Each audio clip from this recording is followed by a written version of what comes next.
Hundreds of thousands of protesters flooded the streets of Istanbul Saturday as unrest raged for the 10th day over the jailing of Ekrem Imamoglu, Turkish President Recep Tayyip Erdogan's top political rival.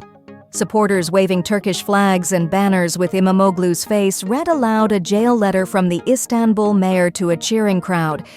"The nation is united against the oppressor," it said.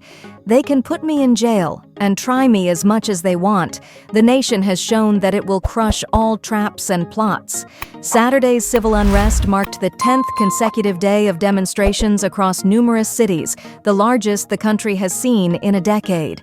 The massive protest was orchestrated by the country's main opposition party, the center-left Republican People's Party, who last week held a primary election to endorse Imamoglu as its candidate for the next presidential election.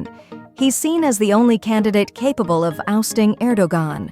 Turkey has been plagued by civil unrest since Imamoglu's March 19th arrest, which supporters slammed as politically motivated, on alleged financial crimes and links to insurgent Kurdish militants. His jailing came as part of an escalating government crackdown on opposition leaders.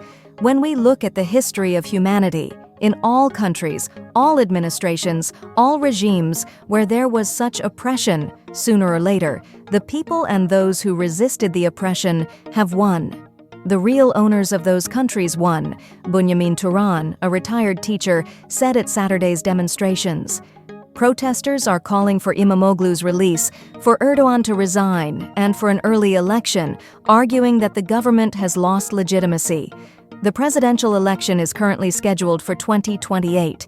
Erdogan, first as Turkey's prime minister, has been in power for more than 2 decades. Close to 1,900 people have been detained since the protests began, and 260 are in jail awaiting trial, according to Turkey's interior minister.